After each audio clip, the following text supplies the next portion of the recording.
اگر آپ نشہ کرتے ہیں، آپ میں کا کوئی نشہ کرتا ہے، آپ کا دوست نشہ کرتا ہے، آپ کا کوئی ساتھی نشہ کرتا ہے، اس تک بات پہنچانے کے لیے سنیے، اسلام میں ہر نشہ حرام ہے، کل مسکرین حرام، ہر نشہ آور چیز حرام ہے۔ اللہ کے رسول علیہ السلام نے یہاں تک فرمایا۔ اب ذرا یہاں سے احادیث کا سلسلہ شروع ہوتا ہے، اس کو سنیں۔ لوگ تو نشہ پرموٹ کر رہے ہیں ہماری بستیوں میں، لیکن اگر ہم کھڑے ہو جائیں نشے کے خلاف، انشاءاللہ انقلاب آئے گا۔ اس کے لیے آپ کو قرآن اور حدیث میں نظر ہونی چاہیے۔ دھیان سے سنیں اور اپنے ذہن کی میموری میں اس کو سیو کر لیں، محفوظ کر لیں، تاکہ آپ اپنے کسی دوست کو بتا سکیں، کسی بھائی کو بتا سکیں، اس کو سمجھا سکیں۔ اللہ کے رسول علیہ السلام نے نشے سے صحابہ کرام کے دل میں اتنی نفرت پیدا کر دی تھی کہ جن پیالوں میں، جن جاموں میں شراب پی جاتی تھی، صحابہ کرام ان جاموں میں، ان پیالوں میں شربت اور دودھ بھی نہیں پیتے تھے، ان کو توڑ دیا تھا کہ اگر ہم اس میں دودھ اور شربت پیئیں گے تو پھر وہی پرانے دن لوگوں کو یاد آئیں گے۔ تو انہوں نے جن برتنوں سے وہ شراب پیتے تھے، وہ برتن بھی حرام ہونے کے بعد توڑ دیا تھا۔ اندازہ فرمائیں، اللہ کے رسول علیہ السلام فرماتے ہیں کہ جس دسترخوان پر شراب ہو، اگر کوئی بندہ، کیا تاکید کے ساتھ بات کی اللہ کے رسول علیہ السلام نے۔ اللہ کے رسول صلی اللہ علیہ وآلہ وسلم فرماتے ہیں کہ اگر کوئی اللہ اور یوم آخرت پر ایمان رکھتا ہو، یعنی اگر تم مسلمان ہو، کلمہ پڑھے ہو، لا الہ الا اللہ محمد الرسول اللہ، اگر تم نے کلمہ پڑھا ہے، اللہ اور یوم آخرت پہ تم ایمان رکھتے ہو، تو اللہ کے رسول علیہ السلام نے فرمایا جس دسترخوان پہ شراب رکھی ہو، تم اس دسترخوان پر کبھی مت بیٹھنا۔ یعنی تم شراب نہیں پی رہے ہو، شراب تم نہیں پی رہے ہو، دوسرے لوگ پی رہے ہیں، تمہارے دسترخوان والے، بازو والے، ایک ٹیبل سجائے کھانے کا، کچھ لوگ شراب پی رہے ہیں، آپ نہیں پی رہے ہیں۔ اللہ کے رسول علیہ السلام نے فرمایا اگر ایمان تیرے دل میں موجود ہے، اگر تو اللہ رسول پر ایمان لایا ہے، تو جس دسترخوان پہ شراب موجود ہو، تو نے وہ شراب نہیں پینا۔ اس کے بعد اللہ کے رسول علیہ الصلوۃ والتسلیم جو ہے، اللہ اکبر، شرابیوں کا انجام بیان کرتے ہیں، شرابیوں کا حال بیان کرتے ہیں۔ اللہ کے پیارے محبوب مصطفیٰ جان رحمت صلی اللہ تعالی علیہ وآلہ وصحبہ وبارک وسلم ارشاد فرماتے ہیں کہ جب شرابی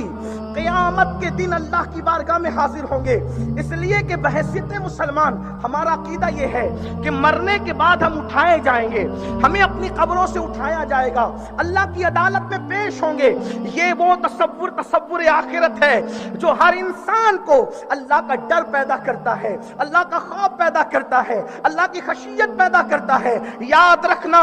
دنیا کے اندر پاپ کر کے تم یوں ہی چھوٹ نہیں جاؤ گے، دنیا کے اندر جرائم کر کے یوں ہی تم آزاد نہیں کر دیے جاؤ گے۔ قرآن کہتا ہے اَيَحْسَبُ الْإِنسَانُ أَن يُتْرَكَ سُدًى، کیا انسان یہ تصور کرتا ہے اللہ اس کو حساب لیے بغیر چھوڑ دے گا؟ نہیں نہیں۔ فَمَن يَعْمَلْ مِثْقَالَ ذَرَّةٍ خَيْرًا يَرَهُ وَمَن يَعْمَلْ مِثْقَالَ ذَرَّةٍ شَرًّا يَرَهُ، ایک ذرے کے برابر اگر تم نے نیکی کی ہوگی اللہ وہ بھی دکھائے گا، ایک ذرے کے برابر تم نے پاپ اور بدی کی ہوگی اللہ تمہیں وہ بھی دکھائے گا۔ سن لو،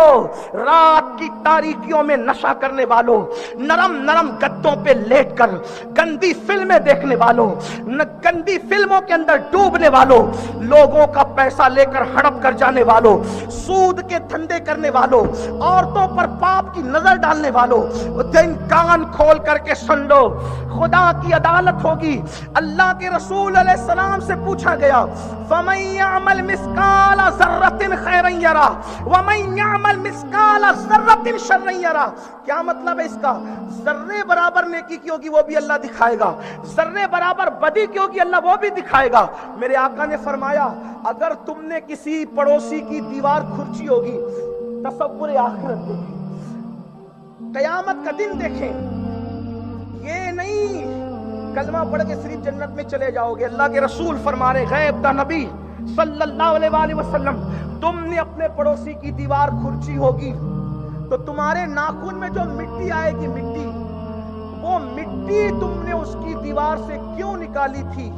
اس مٹی کا بھی اللہ تم سے حساب لے گا۔ جب پڑوسی کے دیوار کی مٹی کا بھی اللہ حساب لے گا، تو جو لوگ قرضہ لے کر ہڑپ کر جا رہے ہیں، جو لوگ سود کے دھندے کر رہے ہیں، جو پڑوسی کی عورتوں پر پاپ کی نظر ڈال رہے ہیں، کہاں مٹی کا خرچنا، کہاں کسی کی بہن بیٹی پہ گندی نظر ڈالنا، وہ کیا جواب دے گے خدا کی عدالت میں؟ اور یاد رکھنا، حساب آپ کو ڈائریکٹ اللہ کو دینا ہے۔ اَيَحْسَبُ الْإِنسَانُ أَن يُتْرَكَ سُدًى، مالک یوم الدین ایک مقام پہ فرمایا سورۃ الفاتحہ میں، اللہ تم سے حساب لے گا، خدا کی عدالت میں کھڑے رہو گے۔ مجھے تو یہاں پر ایک بات کرنی ہے، حیرت ہوتی ہے، حضرت عیسیٰ جیسے پیغمبر سے اللہ پورے قیامت میں صرف ایک سوال کرے گا۔ عیسیٰ پیغمبر سے اللہ ایک سوال کرے گا، صرف ایک سوال، تھوڑا دھیان سے سننا، ایک سوال، اے عیسیٰ، کیا آپ نے اپنی قوم سے یہ کہا تھا کہ آپ خدا کے بیٹے ہیں، اللہ کے نبی نہیں ہیں، خدا کے بیٹے ہیں؟ حدیث پاک میں آتا ہے کہ جب اللہ پاک حضرت عیسیٰ سے ایک سوال کرے گا، وہ بھی ان کی برات کے لیے، عیسائیوں کے لگائے ہوئے الزام کے خاتمے اور برات کے لیے اللہ تعالیٰ جب پوچھے گا کہ اے عیسیٰ، کیا تم نے قوم کو یہ کہا تھا کہ تم خدا کے بیٹے ہو؟ ایک سوال، صرف ایک سوال، تو وہ معصوم پیغمبر جو کنواری بتول سے پیدا ہوئے، اللہ کے اس سوال سے اتنا ڈر آپ پر طاری ہو جائے گا کہ آپ کے ہر بال سے خون کے فوارے پھوٹیں گے کہ اللہ نے مجھ سے ایک سوال کر لیا۔ معصوم پیغمبر سے خدا ایک سوال کرے، وہ بھی اظہار برات کے لیے، تو ان پر خدا کا خوف اتنا طاری ہوگا، ان کے ہر بال سے خون کی فواریں نکلے گی۔ میں آپ سے پوچھتا ہوں، معصوم سے وہ سوال کر لے، بے گناہ سے سوال کر لے، بے خطا سے سوال کر لے، تو ان کے بال سے خون کی فواریں نکلے۔ آپ سے پوچھتا ہوں، زنا کرنے والوں، جب اللہ کی عدالت میں کھڑے رہو گے تو منہ کیا دکھاؤ گے؟ شراب پینے والوں، اللہ کی عدالت میں کھڑے رہو گے تو منہ کیا دکھاؤ گے؟ اللہ اکبر، لوگوں کی حق تلفی کرنے والوں، اللہ کی عدالت میں کھڑے رہو گے تو منہ کیا دکھاؤ گے؟ اللہ اکبر۔ تو میرے آقا صلی اللہ علیہ وآلہ وسلم ارشاد فرماتے ہیں، جب شرابی خدا کی عدالت میں پہنچیں گے،